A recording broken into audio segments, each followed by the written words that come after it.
All right, what's up, guys? We're back with another episode of the Brook Report, and today I am joined by an Instagram verified man himself.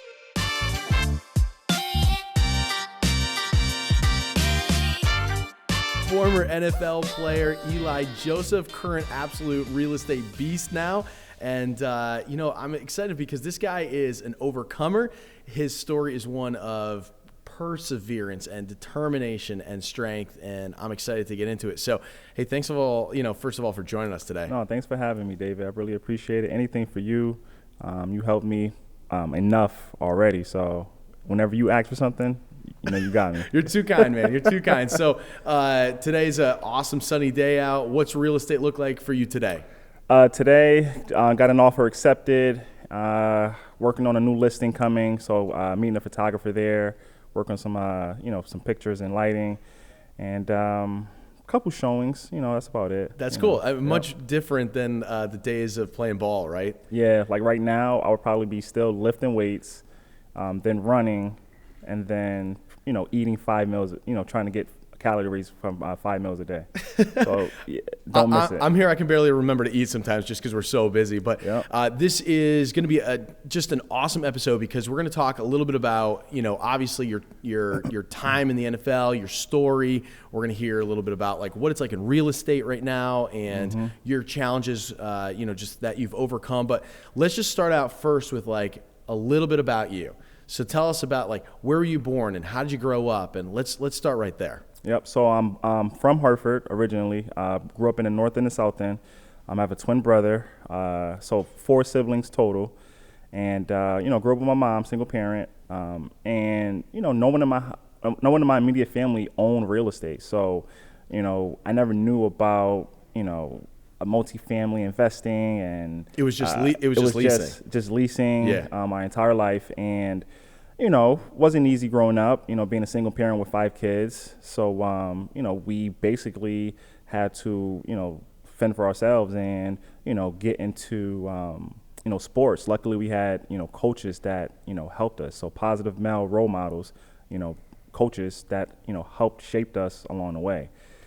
So we started off in baseball, but then, transitioned to basketball, then football. My twin and I, we love football. We love the contact for the most part. So you just like hitting guys? Yeah, we just like hitting guys. We excelled on defense because we figured it out. We rather hit than be hit. So okay, that works. Yeah. So tell me a little bit about baseball. What position did you play?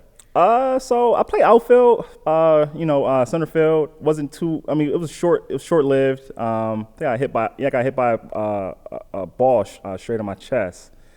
And in my backyard, living on South End of Hartford on Bannister Street, and I was like, I don't think baseball is it, and my older brother actually did it, so I was, pitching the ball, and line drive right to my chest, so I was like, nah, I'm done. You're done with that? Yep. Okay, so done with baseball, then you go to basketball?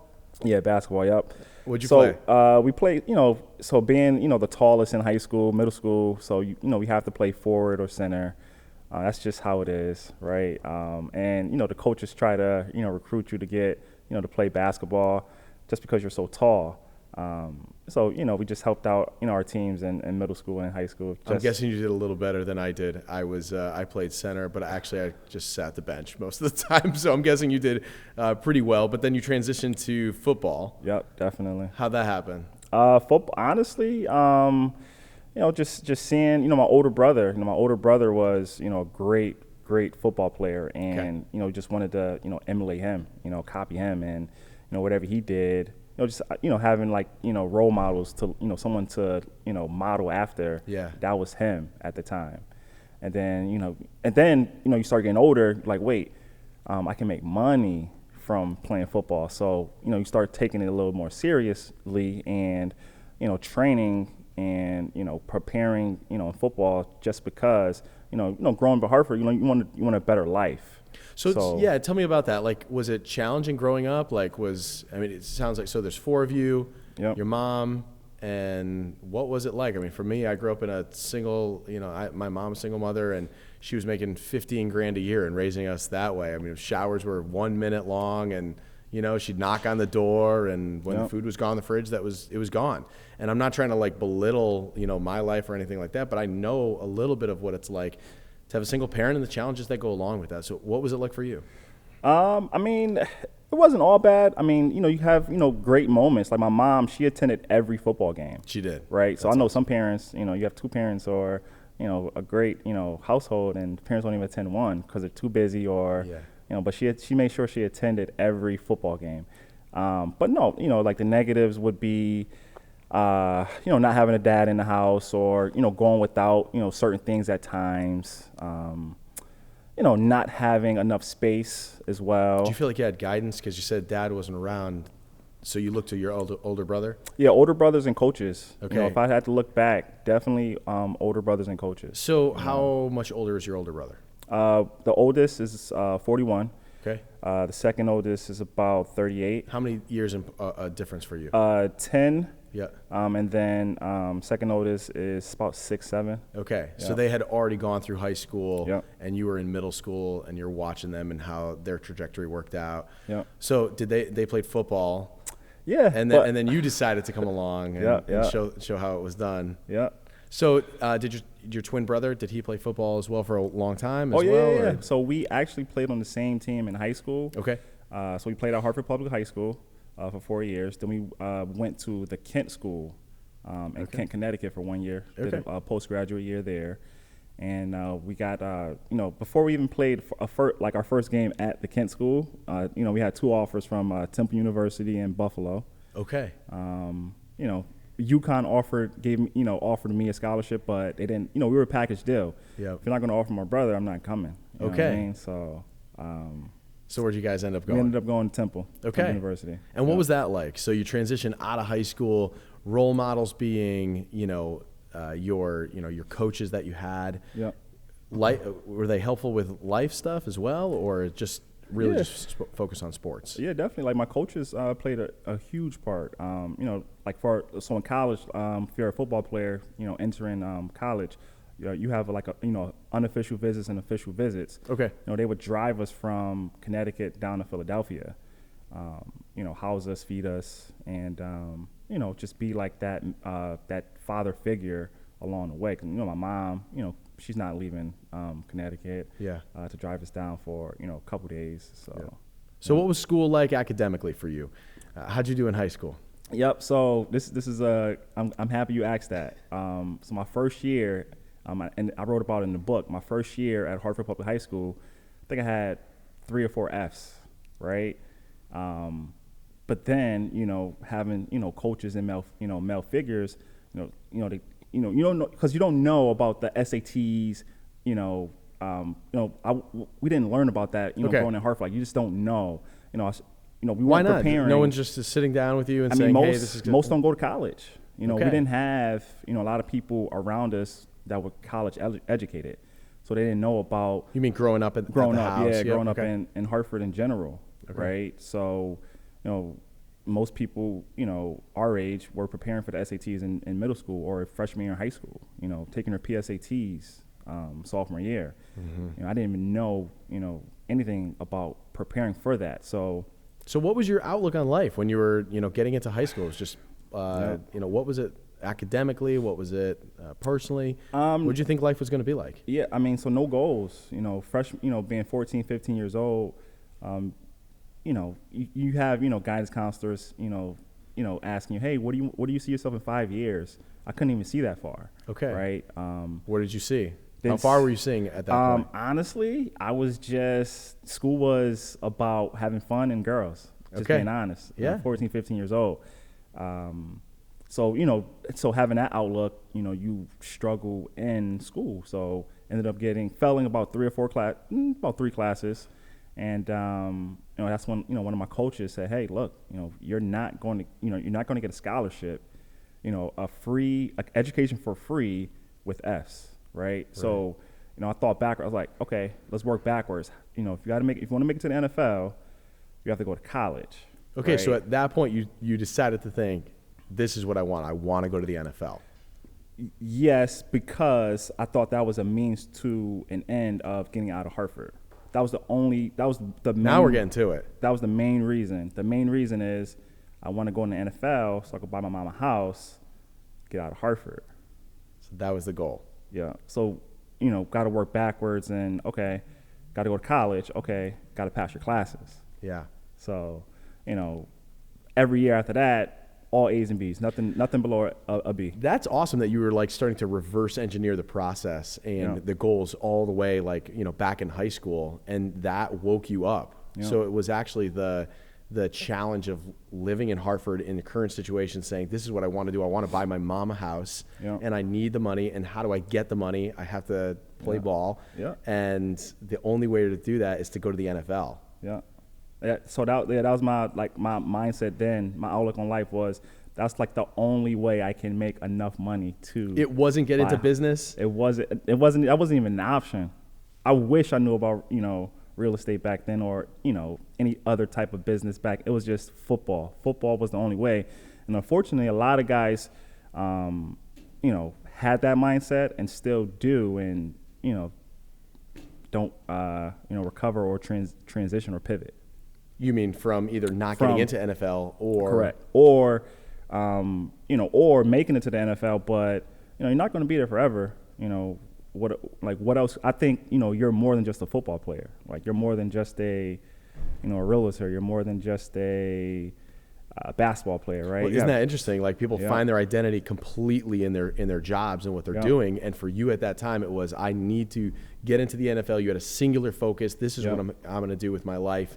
And then nothing else was going to stop you. Nothing. Yeah. So you got this letter from Temple. You're going to Temple University. You go with your brother. Yeah. And then what happens? Well, I just thought about something else. And so while at Kent School, so one of the reasons why I went to Kent School because Yale University was interested in giving me a scholarship. Okay. So they, we thought, okay, you can't get into Yale with Fs, right? Just no way. Like. You got to get all, A's for the most part. So, we thought, hey, having a postgraduate year would replace my freshman year, my horrible freshman year. So that's one of the reasons why I, attended the Kent School, but they just couldn't get around it, right? There was no way around it. And, had I not failed those classes in my freshman year, I would have went to Yale University instead. Very interesting. Yep. But also we don't understand where life could lead us. Exactly. And we're doing something completely different now than we did over there. So that's interesting. Did you enjoy your time at Kent? Oh, yeah. So I felt, Kent was different. That was my first time, living away from home. So it's like. So you're out of Hartford. Yeah, you're out of Hartford. It was different. Took some adjusting to, but it definitely prepared me for college, right? Living in the dorm room, right? You're basically independent. Like, mom's not there. Mommy's not there to, make sure you're, coming home on time from school, getting enough sleep, not staying up too late, things like that. And so how did you acclimate to that? So, I wouldn't say it's easy, but just having, focus on, all right, like what's the ultimate goal, right? And are my choices reflective of that goal, right? So, a lot of guys are, if you're partying every weekend, fine, that's good. But if your goal is to make it to the NFL, you can't party every weekend. Why right? not? Just because, you got guys like Tom Brady and Tim Tebow at the time, they're not partying every weekend, right? They're taking it very serious. They're practicing, they're studying their playbook, they're making that sacrifice because it's worth it in the end, right? If sacrificing for a short period of time is going to help me reach my goal, which is only going to last a short period of time too, then it's all worth it. It's so interesting that you say that. I hear business owners all the time, especially, real estate agents, they just jump in. They start their career in real estate and they're like, boom, it's like a flash in the pan. They're like, let's go. Yeah. And then it's a blip, right? Because they're not willing to put that sacrifice in, that hard time of just that learning phase before they can get to the leverage and then eventually that legacy phase. They're just instantly trying to do real quick rather than put in that learn time. So it's really interesting that happened for you. So did you feel, because you said your big goal was to get out of Hartford. So now you're in a very different atmosphere. You're in Kent, Connecticut, which, right, it's like kind of in the woods, right? A lot of New Yorkers coming up there. And what was life like? I mean, did you get to go out? And I know there's not much to do there, but what was life like? There's no cell phone service. So that's when Facebook first came out. Okay. Like, Facebook, that was the first year. So we were able to get a Facebook account because we were at a private school. That's right. And, most of my friends, so if you didn't go to college, like you didn't have Facebook. Yeah. Like, that was the first year. So that was great at the time. But they shut the internet off at, I think, 7:00. Okay. So they just unplugged the Wi-Fi? Yeah, no Wi-Fi. There was no hotspot. You're not having internet. I don't care what you do. So it kind of forced you to get into this atmosphere of focus. Yes, right? definitely. Like, let me eliminate the distraction that's around me and put sole focus on that, which likely allowed you to focus, quite a bit more, not only on your academics, but also on the sport. Yeah. Honestly, I took my academics more seriously than actually like football, actually, because I knew, like I had to be successful in the classroom, first and foremost. So I was, God had some God-given abilities, football, height, size, strength for the most part, right? And you have to train for other things to get better, but I knew in the classroom certain things didn't come easy for me, so I had to study more, right? Study longer. Read more, just so I can, understand the work. So tell me a little bit about the preparation. You're in Kent and you're preparing to go to Temple, but you've got the NFL in your sights. Yep. You're doing the hard work academically in order to keep your grades at that level that would allow you to stay playing and academically, acceptable there at Temple. What kind of training did it take physically for you in order to really get to your peak as you went into Temple University? So you're for the most part, like, you're working out at least once or twice a day, right? Watching what you eat is key. So each meal, one of our coaches, so the Temple coaches used to come down to Kent and check up on us a few times and give us advice on what to eat, what not to eat. So after each meal. And so I had to gain weight. Right? So give us the rundown. What's your diet? Yeah, so basically, you can't really eat junk food or anything, like no soda. But after each meal, the most important part was you have to drink either a protein shake or 2 glasses of chocolate milk after each meal. And you're eating 3 to 5 times a day. Wow. Right? And sometimes, I had to bulk up, right? You just can't, I was like, in high school I was about 215, 220. When I left Temple, I was 290, 300. Wow. So I gained about, 70 pounds, 80 pounds in college. Wow. Yep. Wow, that's impressive. Yeah. And so tell me a little bit about that transition. What did it look like? You going from Kent, now you're into Temple. What was your undergraduate for? What did you study? Yep, so I studied criminal justice. No, first it was accounting, but then it was hard, like managing the time with school and then football. I was like, I'm trying to go to, I'm gonna study something else so I could focus more on football. Now making the transition just to focus solely more on football. So in your mind, you're thinking to yourself, cool, Temple is my pathway to the NFL. Is that right? Yes. Yeah. And so I need to choose an undergraduate program that reflects, the ability to manage that. So let's go into that a little bit more. So criminal justice, you get into that, and then what happens? While playing football.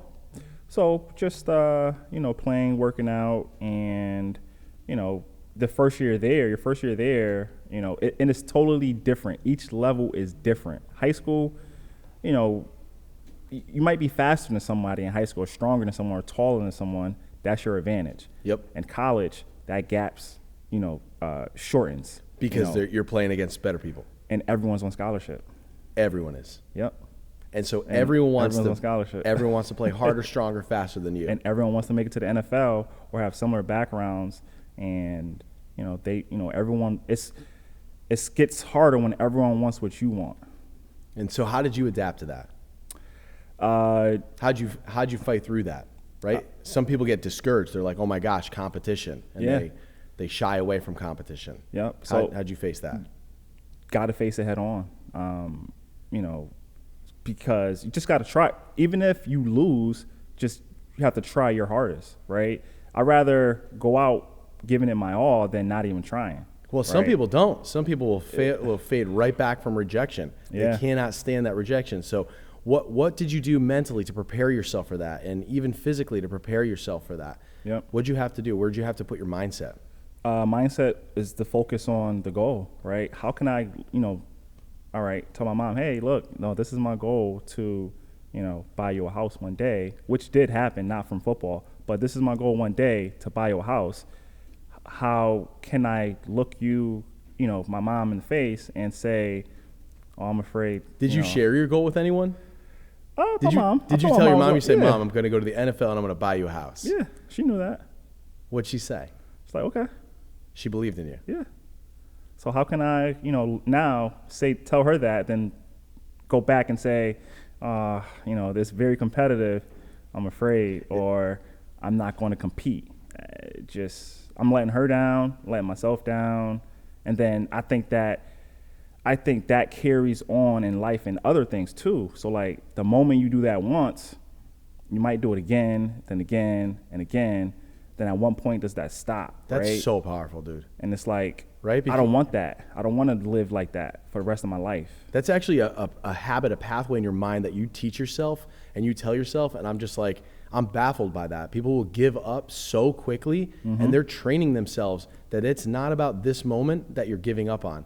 It's every next moment that your brain's gonna look back on that and say, oh, well, I quit on that, so I can quit on this. Yeah, and like you do it subconsciously, and like I don't want that. Like I don't want to live my life like that. And that's, I think, one of the most powerful things about sharing your goals with others, even if they're scary. Even if it's that, it's why. Because I told my friend, or I told my business partner, or I told my coach, this was my goal, and I don't want to have to go back to them and say, oh no, I gave up. And I don't want to have to tell myself that I gave up with that. So I'm going to continue to go. And that's extremely powerful. So now you get into a new atmosphere. The competition is going to be harder. The air gets thinner, right? Like they're just as fast or faster. And so, right? And so you're pushing. So tell me that process. You're getting in. Now all of a sudden you're looking to your left and your right and you're saying, okay, wow, like how am I going to compete against this? What'd you do?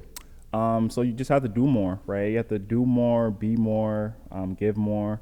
So it's like at that point now it's the little things, right? So, who's waking up earlier, who's, and like our practice lines, you always wanted to be first on the film tape because when the coach is like watching the film like of practice, if you're at the end of the line, they might not watch you, right? But if you're always first in line, interesting. You're always on tape, and so you always want to be on tape. You always want to be on the film, even if you aren't making a play, right? So like they told me that, hey, just run to the ball, and that's literally what I did. Run to the ball every single time. And most guys don't even do that because they're like tired. Like you get tired, but you run to the ball, good things happen. Like the ball, like someone might fumble the ball.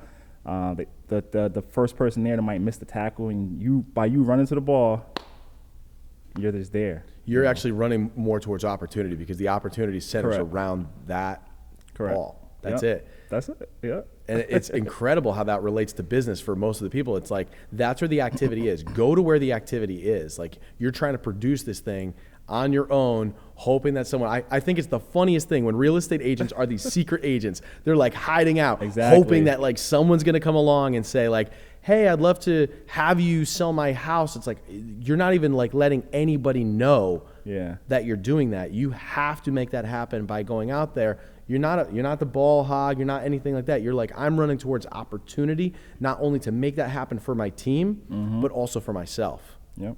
So as you were playing with this, talk to me about some of the competition, some of the rejections, some of the challenges that you faced at Temple. Yep. So, freshman year, you get in, you're thinking you had a great, senior year in high school or a postgraduate year that it's just going to continue.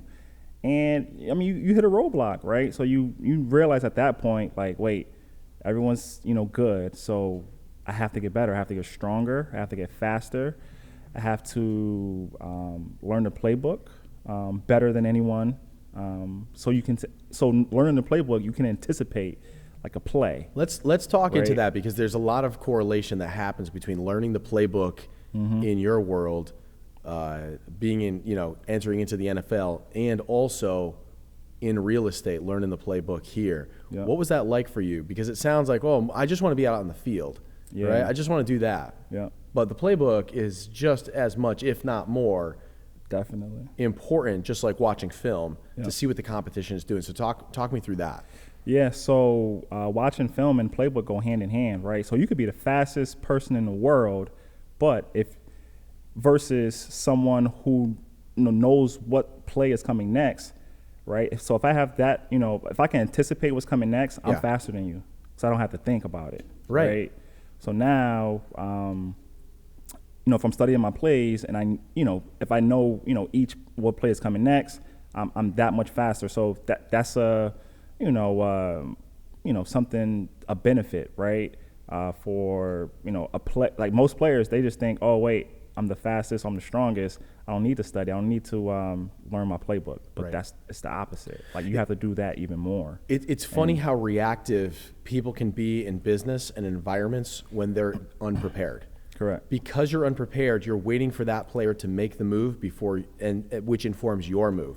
Yep. But if your move is calculated, thought through, you're watching what they're doing. Yep. It's incredible how that can play into negotiations in real estate. Yep. Incredible how that plays in business. You constantly have people who are not only your competition, some even want to take you down. Yeah. But when you're looking at that and you're saying, no, I see that play, and I know these next two moves, and then you'll do this, right? Then you're not surprised. Even when the battle comes your way, even when the competition comes your way, you're not shocked or surprised. Yep. You're actually expectant of it, and now you know how to adapt to it. Correct. Yeah. So for you, you started, you're playing at Temple, and those guys, are you getting, scouted at that point? Like, what's happening? No. So you don't really, unless you're like a standout, player your freshman or sophomore year. Okay. You really don't get, they don't really scout you too much. Each year you do get better each year though, right? So it's like parallel, right? So it's like real estate. Like your first year in real estate, your real estate business, like most people think, I am going to be this great real estate agent, and it might just happen, right? But for most, I don't think it does, right?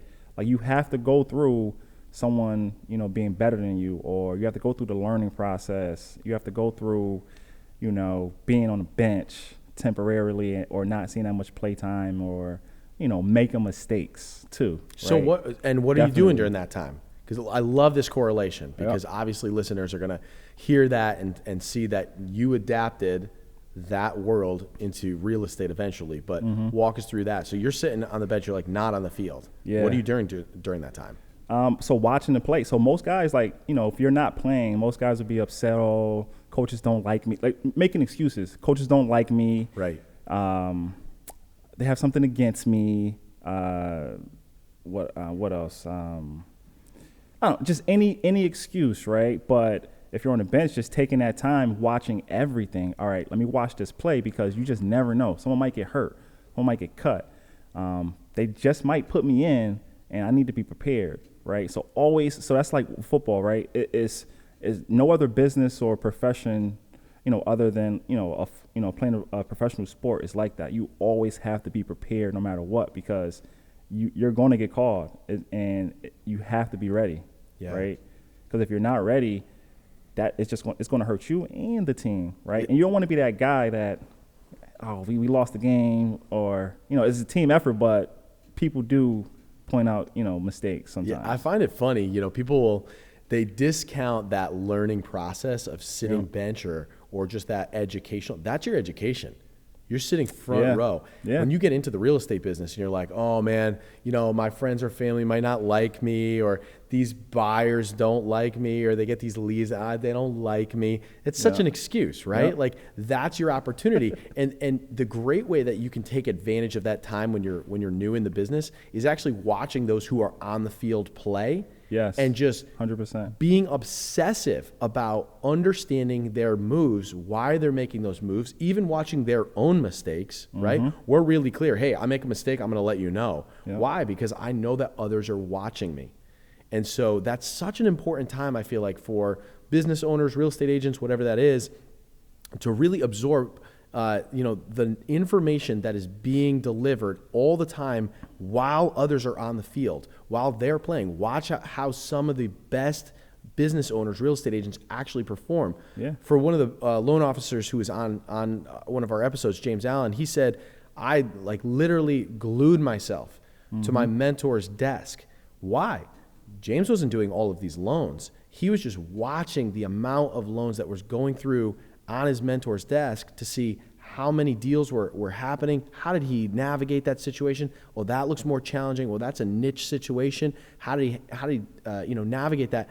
Some people just get upset. Oh, I'm not doing as many loans. Yeah. But for him, I just want to watch the amount of times. That's why I tell agents all the time, get into a space, get into a team where you see lots of units. Yes. Why? Because it's not about, oh, some guy did that. You're not obsessive about just, oh, I want to do a lot of units so that I can be number one with something. You want all that units so you can get all that experience. You can watch that amount so that you can become the best real estate agent that you can possibly be. So getting into that space. So I think it's incredible that you took that time to watch that amount of plays, watch the film, and really understand the playbook, which eventually leads to you on the field. Yeah. Definitely. So how'd that happen? How that more playing time eventually, how'd that occur? So by doing just that, modeling the upperclassmen or the guys that were better than me at the time, and still working to get better. So, at some point you will get better, right? Because every guys don't, most of the guys, they don't work as, if they're at the top, like some guys, they're still working, but I think you're hungrier at the bottom. Yeah, and then you watch that complacency start to set in. Is that what you're saying? Like, so those guys Correct. who are at the top of their game, they're like, cool, I reached the top. Yep. Now what? Exactly. And so were they at Temple, were they about to get to NFL? Like, what was going on? Some guys, Yeah. Some guys were NFL caliber. Some guys were just, they knew that, that was their the end for them. Like, their last couple years playing football. Yeah. So. And so what about for you? You looked at that and you said, is this going to be the end for me? Not at all, like the goal, so it's not changing, right? So even if I'm on a bench, the goal is still the goal. The goal is still, I'm going to buy my mother a house and by getting into the NFL. That's still the goal no matter what. I'm not, like, you just can't change it. So whatever happens, right, you get hurt, you get cut. I've been hurt before, been, cut, had to sit on the bench, made plenty of mistakes, but the goal remains the same, right? Isn't that incredible, man? It's like no matter what shows up, if you set a goal for yourself that is irrespective of the circumstances, then that will supersede all other things that show up in life. Yeah, because when you think about like all the mistakes or all the times you sat on the bench or things didn't go your way, it's a short period of time, right? But if you view it a different way, that can last days, months. Like it's like a commercial in your head going over and over and over again. You just don't get out of it. Yeah, you're teaching yourself how you're going to respond. In the same way, you teach yourself through perseverance that you're worth more. You're actually speaking identity about yourself in every single action that you're doing. Your actions inform your identity just like your identity informs your actions. People don't see that. Like, they're always like, I hear this thought process about, psychology that like it's always from your identity that things flow outwards, which is true. There's an aspect to that.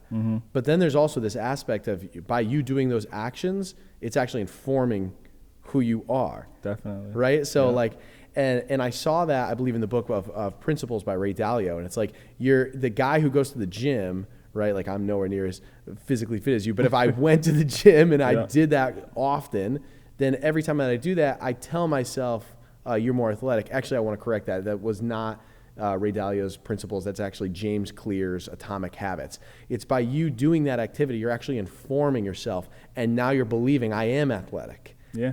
Right? If you go into the situation, you say I'm athletic, that helps you inform to go and show up at the gym every day.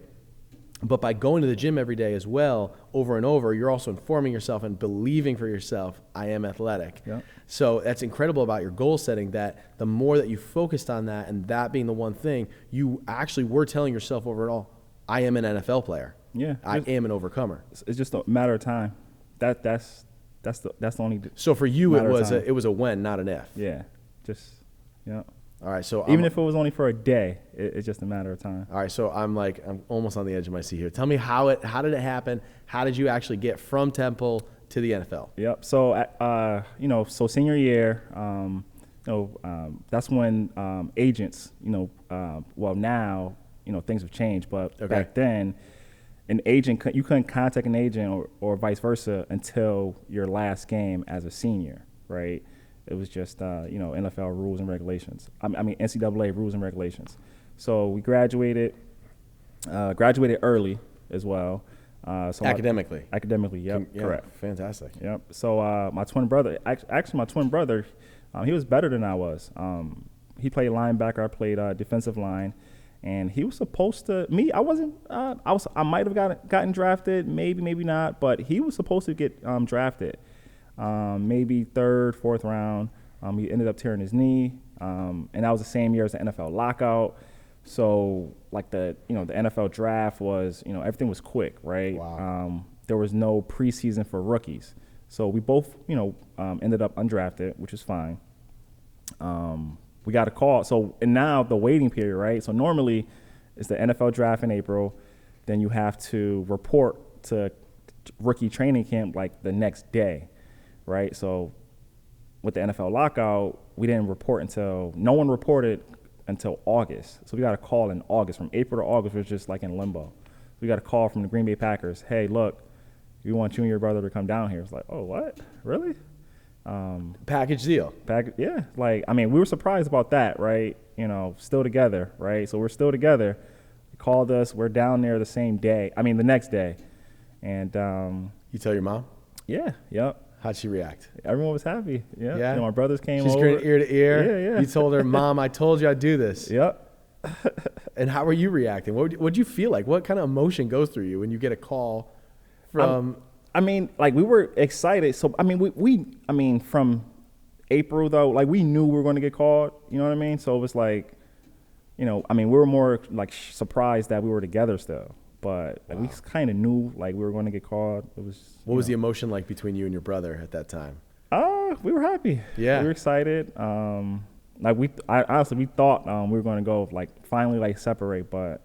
No. Okay, so help the listeners out. You're still you graduate early with criminal justice degree. Yep. So you're definitely not an accountant. Nope. With the criminal justice, were you also looking for jobs in the criminal justice field?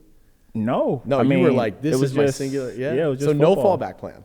No fallback. It was just like, plan. okay, I have a diploma. Yep, great diploma. Let's do football. If it doesn't work out, got time to do other things. Well. Yeah. Wow. Okay. Yeah. So you get this call, you fly down. Then what happens? Yep, fly down. Work out, and then. So now is another. First day, you're starstruck, right? You see Aaron Rodgers, like, wow, that's really Aaron Rodgers, right? You see,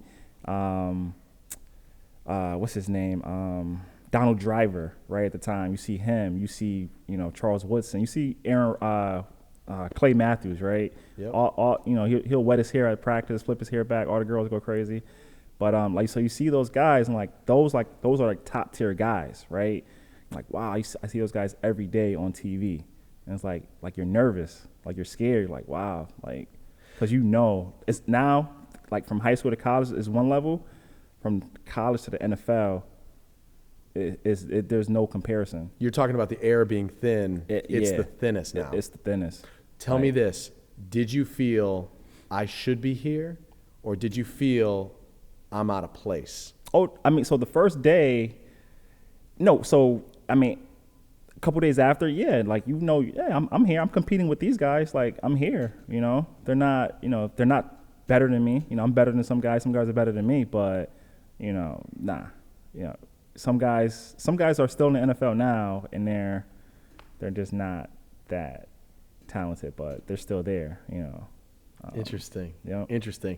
So you get there. You're with your brother. How the contracts start to happen? So in NFL, nothing is guaranteed.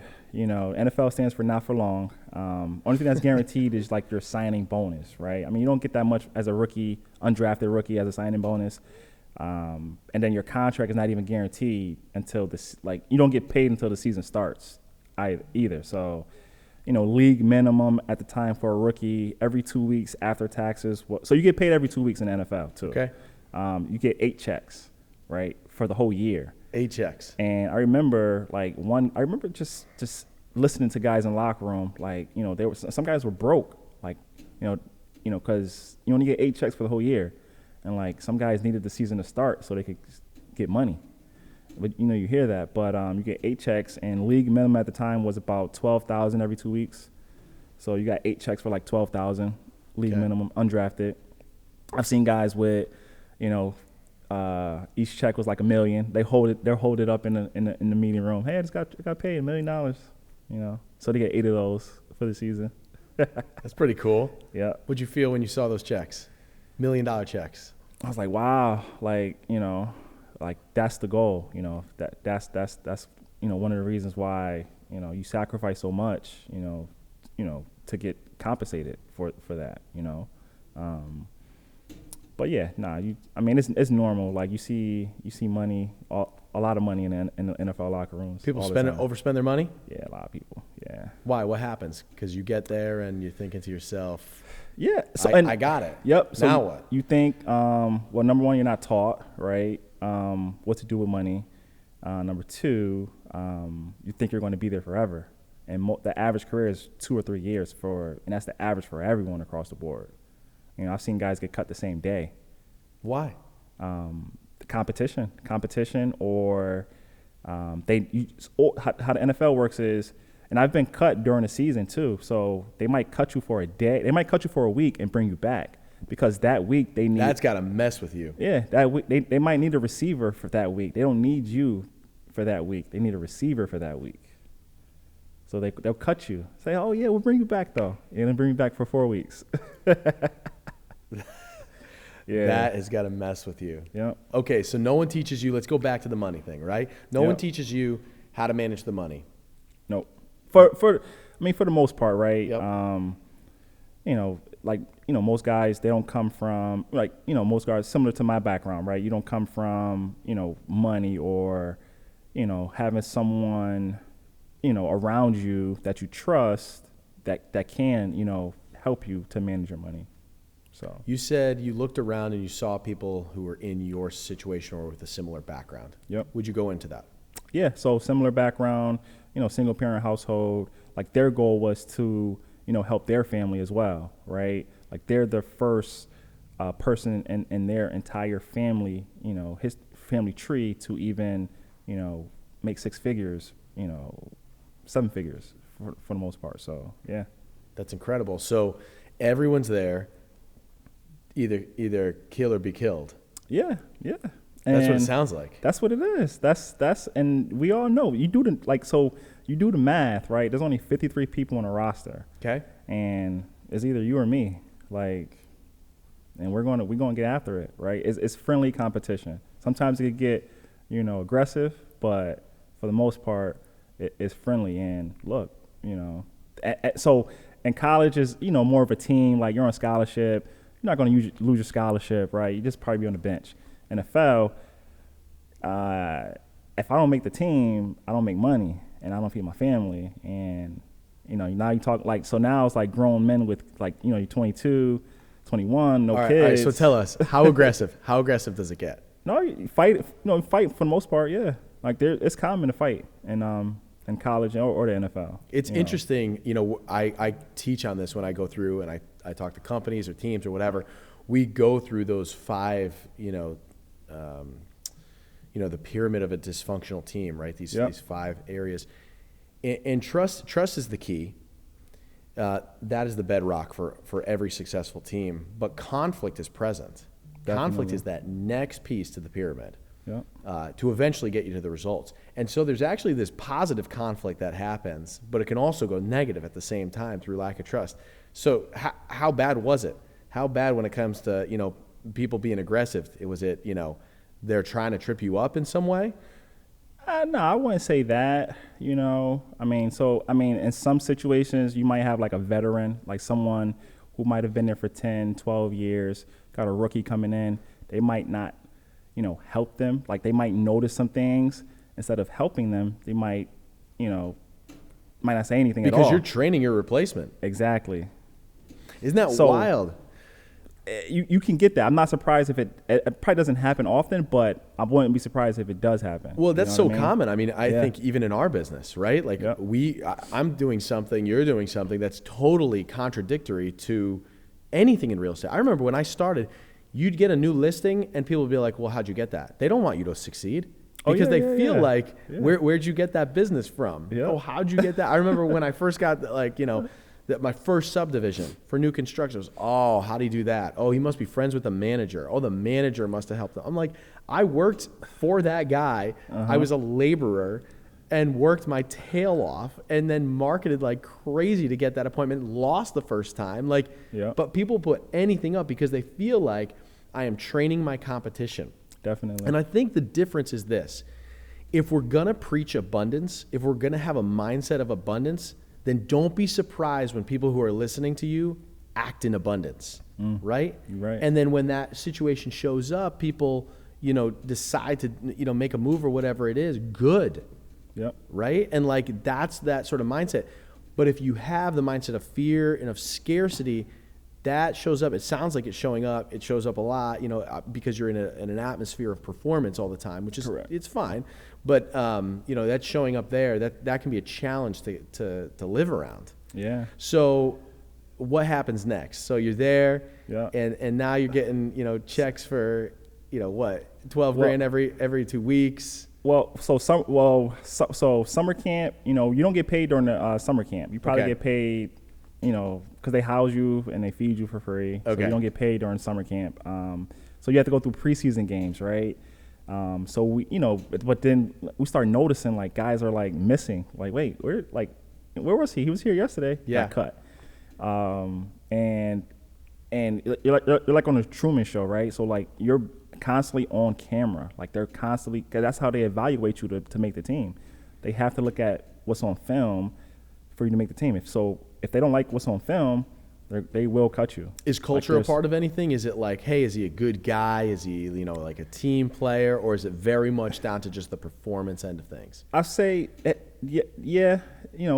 factors into it, but long term, they will cut you, right? Because you have to, at the end of the day, if you don't perform, now the head coach might be fired. Now the GM might be fired. You know what I mean? So, that like your job affects everyone, right? How you perform affects the team and the people above you, right? That's wild. I'd love to relate that back to real estate. Even when, you and I running real estate teams, it's very interesting. Like culture, obviously, huge part of it. It's, helps create the atmosphere, but also your performance affects everybody around you, right? Correct. Yep. And that can be in a good way and a bad way. And I think there's such a negative viewpoint on performance. It's like, well, my identity's not tied up in how many houses I sell.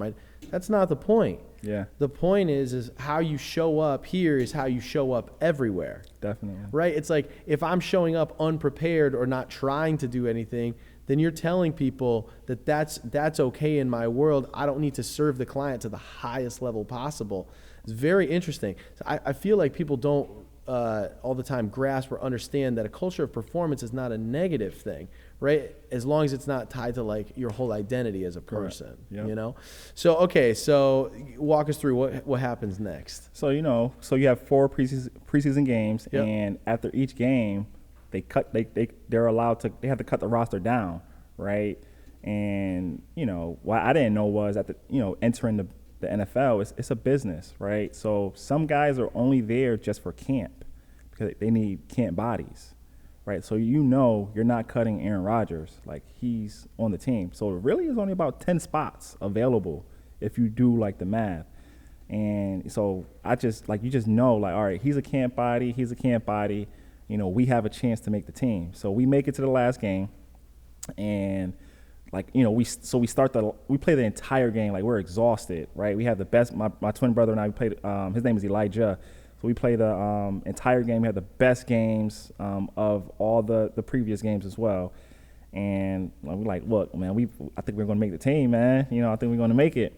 And, right, so the coach, at the time, Mike McCarthy, tells us, hey, we're going to let you guys know sometime in the morning, right, if you make the final cut. So morning goes by, afternoon goes by. We get a call at 8 o'clock at night right? So my brother picks up. It's a cordless phone in the hotel too. Cordless phone. It dies. And he was like, "What?" He was then hung up the phone. Was like, "I don't know." He was like, "I don't know. It didn't sound good." They called back in a minute. Picked up the other phone in the hotel. It was like, "Hey, bring your playbooks down. Unfortunately, you guys, didn't make the cut. It was tough, right?" So we go down to the facility and got the GM there. How are you feeling? No, definitely sad, right? You go into the locker room. They tell you, hey, you can keep the gear, you can keep the jerseys, you can keep all that. I'm like, I don't want that. I want to, I wanted to make the team. So you're frustrated, you're sad, but you're like, all right, look, try, like, if this team didn't work out, we're gonna try again. Talk to our agent, try again. And the GM came down, gave us both a hug, and he was like, "Hey man, it was tough." He's from Connecticut too. I can't think of his name right now.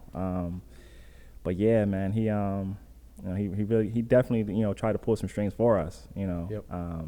But gave us a hug, told us sorry, and back home you go, right? So you're not, no income, no, you're going back to the same environment, same living situation. It's like, all right, how do we keep going?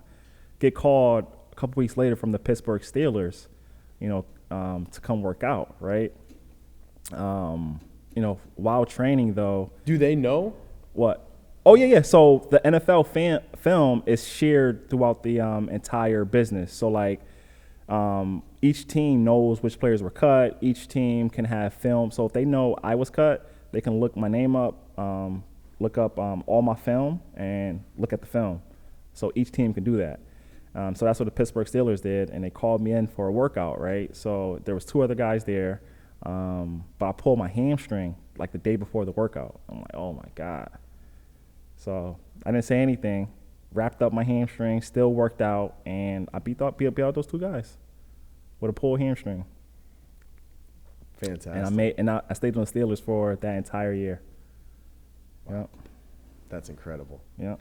So you're on the Steelers playing defensive line. Yep. How about your brother? So that was it. So I think he got called from the Seattle Seahawks once, but that was it for him. How was your relationship after that? With what? With your brother. Good. Was that challenging? Nah. He knew. Like, it was rare that we even got picked up by the Packers together. So like, we knew it wasn't going to happen again, probably, for the most part. How many games did you end up playing? 2. That's awesome. Well, played for the whole season, like on the practice squad, but ended up playing about 2. Wow. What was that like, walking out there? No, it's so you don't get that feeling. You don't get that feeling back, man. You don't get, you might get that feeling when you get a listing, or like when you had like a great stellar presentation, and you like, you killed it, and you might get the listing, right? Like that comes close, but you don't get that feeling of, preparing for a game all week, walking down the tunnel, seeing thousands of fans, you can barely hear yourself talk to your teammate, and knowing that, they're coming to watch you play and you get to compete. You don't get that feeling back, man. You're on the field, the air is thin. We've been talking about that. What's it like playing in the NFL and someone's wanting to take you out? Man, right? So number one, everything's fast in the NFL. Everything's fast. Like, it looks slow on TV. Like, oh, they're not moving that fast. No, it's super fast. Even like the big guys, 350, 360, they're moving super, super fast. And it's a game of inches, man. So if I make one step the wrong way, that's a touchdown for the other team probably. And that's how like the big plays happen. Something so small happened, and that's why you see all those big plays or big runs. Man, there's not that someone's better than like that much better. Yeah, it's a small thing. It's those tiny 1% moves that end up like affecting so much. That's incredible, man. So like you're there, obviously you're on the field. How do you work through that with a mindset? You think, okay, I'm gonna be here forever? I mean, you told me NFL's not for long. What's your mindset? So then, after you get cut the first time, you like, wait, man, now you start thinking, wait, all right, cool. This probably won't last 10 years or, however long I think it will, but I'm still going to, give it my all and see what happens. Paychecks are better. Yep. Okay, so that's good. Now what are you doing? You going to get pre-approved for a mortgage and like buy your mom a house? So what's going on there? So Steelers, after the season, they end up cutting me. Met with the head coach, just said, wasn't a fit. They said it's, same thing. Wow. To every, okay, so what are you thinking? You're like, okay, maybe I'll get a call back?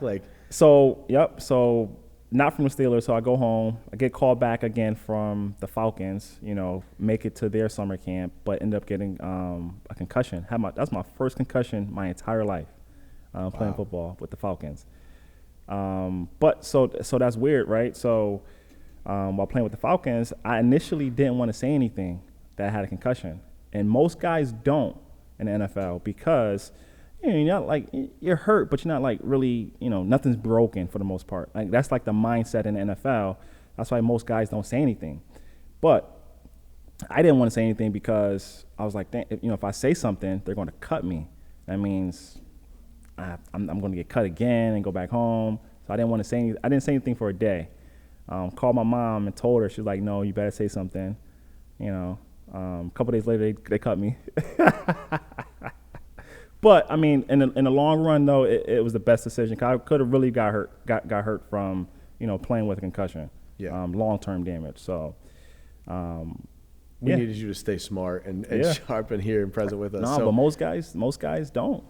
They play through concussions. Most guys. Mm-hmm. Yep. Yeah. So what happens? You're thinking, okay, this is probably not the end. Then you get that call. You get cut. Yep. What goes through your mind? Because this is what you wanted to do. Yeah. Cut 3 times. So I'm like, now I'm like, all right, I'm still, try again, right? Because it all happened like in the period of 2 years, right? So I try out in the Canadian Football League, right? But it's completely different, right? NFL is, it's like luxury versus residential, right? And the CFL, you don't have, you're not given, certain, you have to bring your own gear. Okay. You have to pay for, your own meals for the most part, your own transportation. So it's just different. And, I just knew, so at that point, I knew, playing in this Canadian Football League and the pay is completely different. They only pay you at that time, they was paying like $50,000 a year. $50,000 a year to play about 20 games. I'm like, let me do the math. You want me to play about 20 games? You're only going to pay me $50,000? So I was like, I think I'm done playing football. So what did you think? What went through your mind? You're like, okay, I'm done playing football. Do you think about going into criminal justice? What was going through your mind? Yeah, so, first thing was like, it was hard to even, tell my mom, hey, look, I think I'm done, trying this football thing. She couldn't believe it. I was like, yeah. Just because, you grow up loving the sport, and then you find out it's a business, really. It really is a business. So that love kind of fades away somewhat. Mm-hmm. And, it took a while to even, admit to anyone other than my mom that, I wasn't playing football. People would ask me, hey, you still playing football? I'm like, yeah. And then, but I knew I was done playing. I knew I was done. Did you feel rejected? Yes and no. Yeah, felt rejected, I say, somewhat depressed as well, Naturally. Yeah, that was like it was a goal of mine to play. It was like, play my entire life. That's all I knew, right? And, what do you do? Right? So I'm guessing, it probably wraps up, we were talking about this before, your being informs your actions also inform, your being at times. And so like for yourself, were you saying like, okay, I'm an NFL player, I'm an NFL player. Yep. And now what happens? Like, what do you tell yourself? Now you have to, me, naturally, you're hurt, you're sad. I don't want to watch football. And, but, it's still the same mindset. Like, I want to, determine my life, right? I want to, have some say in my life, right? So now I'm cut. So now I can't be anything. I can't do anything else. No, I want to do something else. I want to do what I want to do with my life. I want to be happy. I don't want to stay in this, this dark mindset, this dark place forever. So the goal almost changes, the goal stays the same, because the goal Correct. is still buy mom a house. Correct. So you can get out of Hartford. Yep. Just a different route. Just different, we're going to take a different route to get there. And so you think to yourself, I'm gonna change trajectories. How do you get into real estate? Yeah, so funny thing, I bought a 3-family, I was like, let me think about real estate investing. So bought a 3-family house. My realtor was Carl Lance. I don't know if you know. Yeah. Yep. So Great guy. Yep. And he was a great guy. So I was like, you know what? I think I'll be a realtor. Like, so he's all, he's laid back, super nice guy. I was like, Yep. Great personality. I was like, I could be a realtor too. Yeah. So after that, I got my real estate license, and ever since then, it's been selling real estate. And honestly, I thought about, having a license would be cheaper in a way to buy like real estate property, buy my mama house, things like that. So I was like, let me just get my license too. But for the most part, it came from buying my first property and, being around a realtor like Carl and knowing, hey, I think I could do that too. Mm-hmm.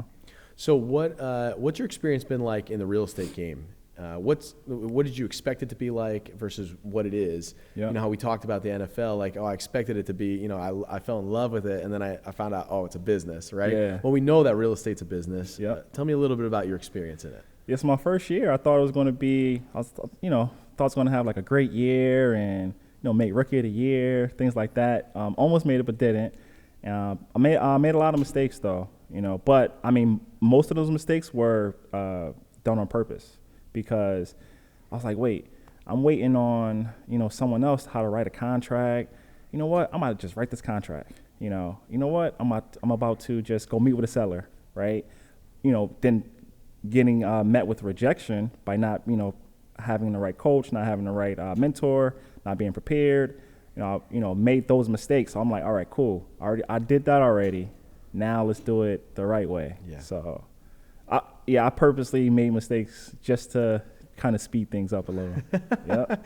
That's funny. It's like people always want. I mean, you're not unique to this situation or this desire. Same with me. I did the same exact thing. I was like, I'll just go with it, Yep. and then you end up, and it's crazy that they allow it, right, in this real estate game. It's like you're helping people with some of the largest purchases, and the broker's supposed to be there Yep. to help you with everything. But when I started out, same kind of thing. I was like, you're not there to review all of my deals that go out. You're not there. Yeah. Like, I try to call you. It's like, yeah.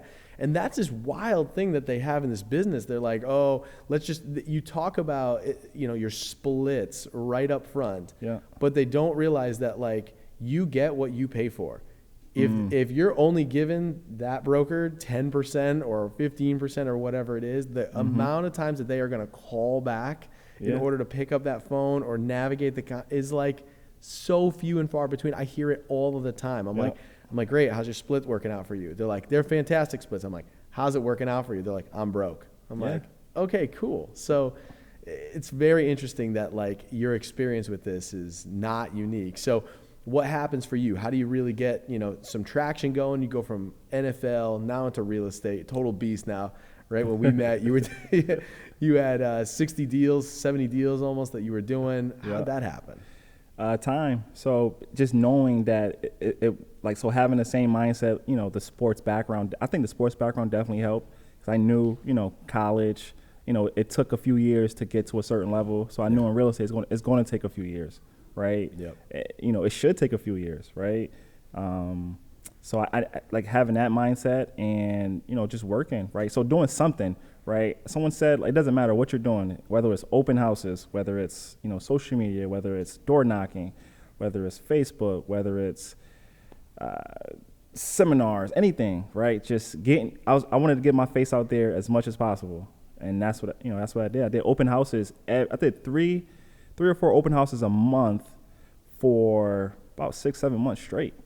In order to get buyers. Yeah, or just post it on Facebook. Hey, this is Eli. I'm at open house on 123 Main Street in West Hartford. Stop by. And most people don't. That's not my listing.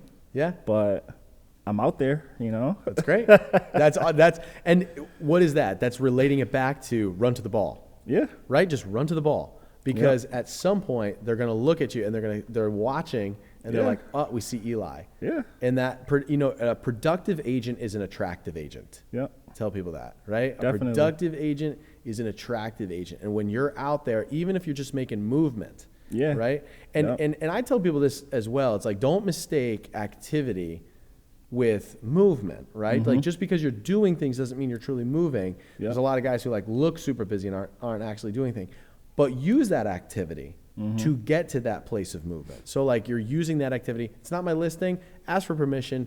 Advertise the listing if you get that, right? Show up to that open house. Advertise that you're there to your community. Hey, I'm happy to walk you through this open house as well, right? So giving other people the opportunity to join in what you're already doing is basically calling, I'm at the ball. I'm ready in case something happens. And and you might even, like with the open house, you might even door knock. And they might say no, right? But you just never know a month later, a year later. You just, like the things you do today, a year from now, something will happen from that. You just never know. Like a mailing, just never know. What I'm learning about you is that you don't, there's that scripture verse that's like, don't despise the day of small things, small beginnings. And it sounds like you really understand that. You really understand that the small little incremental habits end up to create some monumental results that you've obviously experienced in your career. So congratulations for all your success.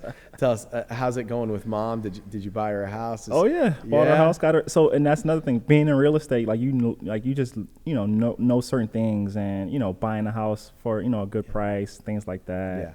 But she got her house. She's happy.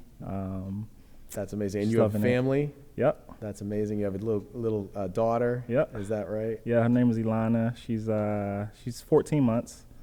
It goes by too fast, man. It goes by way too fast. Yeah. Wow. So advice to younger agents who are getting into the business, what would you tell them? You've obviously said, hey, show up at open houses and do this. Where are you getting your business, and what kind of advice can you give to them? You've already told a story of perseverance. Definitely. But give some advice to those guys as we wrap up. So if I had to start over, I would definitely find someone, right? Find a team, a mentor, and just model them, right? Ask as many questions and really just shadow them 24/7, right? What time do you wake up? What time do you go on appointments? How is your day structured? And then go from there, right? Because at some point, you're like a basically be their baby, right? Let them be your parent and walk you around. That's interesting. I've never heard that, but that's actually decent. They're your role model. Yeah, they're your role model for the next year or two, and it's going to have the mindset and know that it's going to take longer than you think. Yep. Right. Everyone thinks I'm going to, quit your. Even if you're working part time or full time, don't think you're going to quit your job in a month or two. Like, it might just happen, right? But just understand it's going to take longer than expected, and it should, right?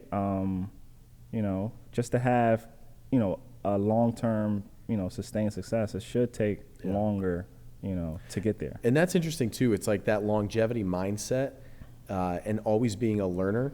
Yep. For even ourselves, like we've aligned ourselves with networks of individuals who are performing at far greater levels that we are. Yeah. And in some ways, like we're on the field playing in our own areas, right? Yep. At different levels, and we watch those who play at even higher levels, just like you did in NFL. But you're not sitting there going, oh, I wish I was like them, or oh, there's a reason that they're not like that. You're watching, say, hey, what are they doing? How can I emulate that in order to achieve those similar results? And then sooner or later you look back and you're like, oh, I did that. Yeah. We actually got there. Yeah. Which is pretty interesting. So what's your experience been like for, obviously you experienced real estate where it's kind of all on your own and you were waiting on people. Now you're kind of in a different environment. I've watched, you had a 30% increase in your business last year, which is pretty incredible. And you're outpacing the market yourself, which is great.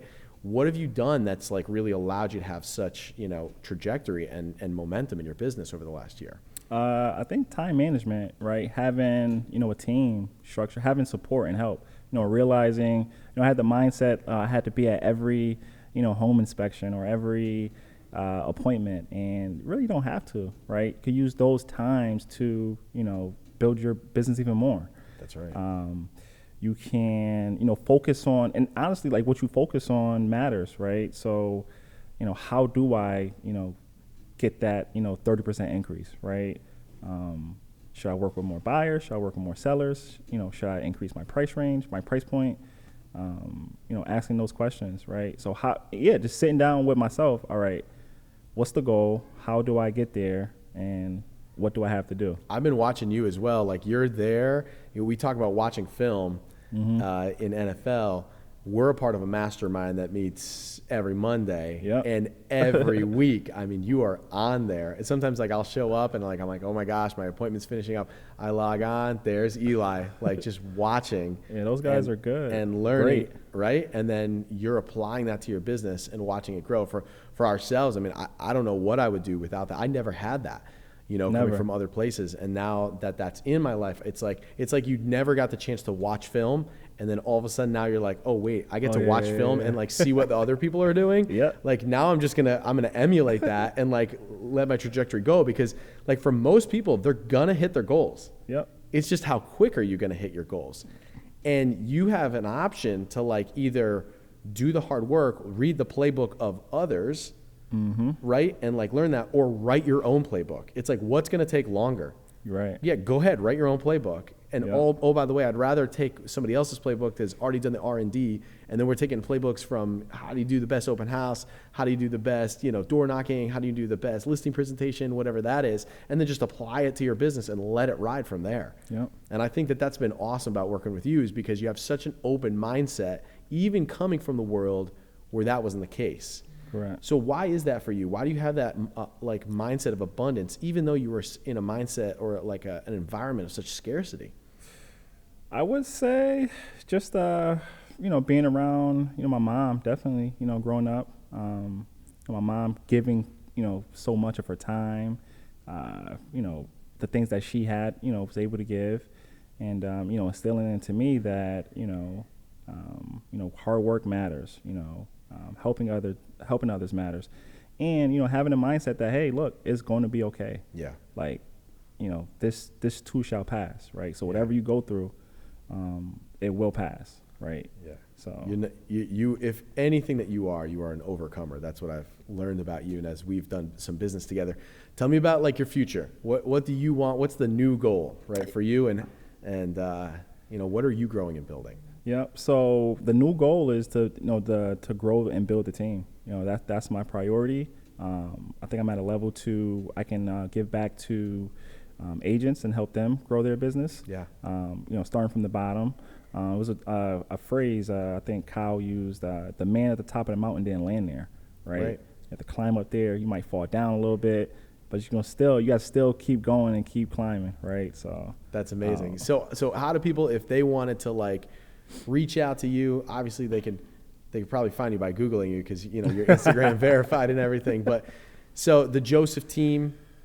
At EXP, you're looking to partner with agents and grow their business. What's the best way that they can reach out to you? Best way is either social media, Facebook, Eli Joseph, Instagram, Eli Joseph, Google, of course, or cell phone directly. Definitely. That's awesome. Yeah. All right, man. Well, thanks so much for joining us today. I hope all the listeners really got some. I learned a whole bunch, because I knew a little bit about your story, but this was like, it was really special for me to learn a little bit more about your life and hear about your goals and your story, your passion to help your mother out, and and now seeing you as this absolute real estate beast, it's very inspiring. So thank you so much for joining me. Thanks for having me. All right, man. Thanks.